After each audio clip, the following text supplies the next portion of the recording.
Rescuers have found the bodies of all 4 people on board a small plane which crashed into an active Philippine volcano last week. Authorities on Thursday confirmed the deaths of the 2 Philippine pilots and 2 Australian passengers. Search teams had scoured the slopes of the Mayon volcano since Sunday, when the aircraft wreckage was spotted about 300 meters (985 feet) from the crater.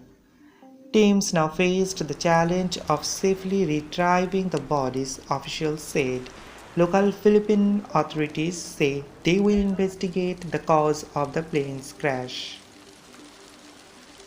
The Cessna 340 aircraft went missing on Saturday, shortly after departing for Manila from a local airport, several kilometers from Mayon, one of the Philippines' most active volcanoes that last erupted in 2018. There is a danger of steam explosions and rock slides from the crater as Mayon remains under the second lowest in a 5-tier warning system, according to the state volcanologists' daily monitoring on Thursday. Heavy rain can also wash down debris from Mayon's slopes, according to the bulletin. The volcano that's known for its perfect cone shape has been slightly inflated since 2020, the scientists said. The Australian government confirmed the deaths of its 2 citizens on Thursday. Simon Chipperfield and Catherine Santhanam had worked as consultants for Philippine power company Energy Corp. The company also identified the pilots, Rufino James Crisostomo and Joel Martin. Australia's foreign minister extended her condolences to the families of the crash victims. The families of those who we have lost will be grieving, and I express not only our sympathy and condolences, but to say to them our hearts go out to them in this time of great grief, Penny Wong said. It was the second time in as many months that a Cessna plane went missing in the Philippines.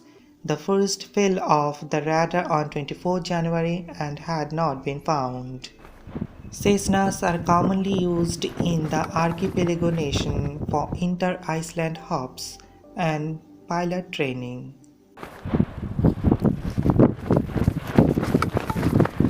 A TV reporter and a 9-year-old girl have been fatally shot near Orlando, Florida, close to the scene of a murder that took place hours earlier. A second reporter and the girl's mother were shot and injured by the same gunman, who is also suspected of the other homicide, police say. The 2 Spectrum News 13 journalists were covering the killing of a woman in the area that morning when the teenage suspect returned, police say. It is unclear if they were targeted. The suspect was armed when he was arrested and was not cooperating with police, said investigators. Spectrum News 13 identified the reporter as 24-year-old Dylan Lyons, who was killed, and photojournalist Jesse Weldon, who was injured. The other 2 killed in Wednesday's 2 attacks in Pine Hills, a suburb west of Orlando, have not yet been identified. In a news conference, Orange County Sheriff John Mina said the journalists were in or near their vehicle, which he said did not look like a TV station's official vehicle, when they were attacked at around 22 GMT. He said the journalists had been reporting on a shooting that took place earlier in the day at around 11 local time, which saw a woman in her 20s fatally shot inside a car when the suspect returned to the crime scene and opened fire. After attacking the journalist, the alleged gunman, Keith Moses, 19, went into a nearby home and shot the girl and her mother, the sheriff said. The mother was in hospital in a critical condition, he added. Other journalists nearby helped provide first aid to the victims, according to the local reporters. Spectrum 3 continued live coverage after the death of their reporter was announced. Greg Angle, a news presenter for the station, said the injured journalist had been able to speak with investigators and colleagues. The suspect, Mr. Meena said, has a lengthy criminal history, to include gun charges, aggravated battery and assault with a deadly weapon, burglary and grand theft charges.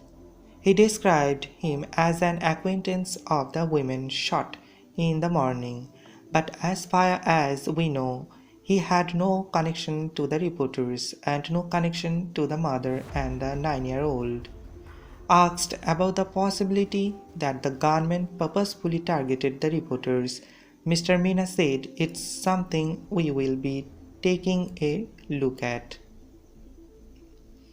He added that it was also possible the suspect mistook the journalists for police.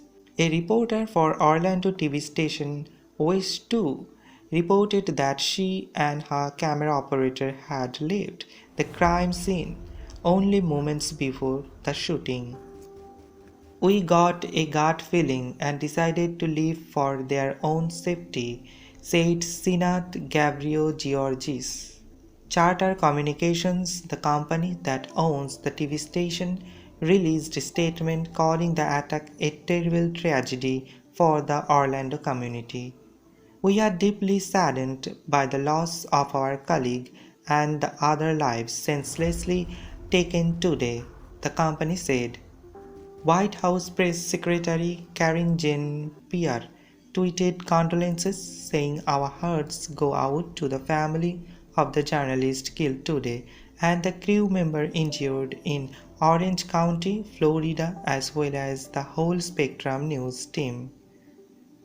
There were 40 journalists killed in 2020, according to the Committee to Protect Journalists.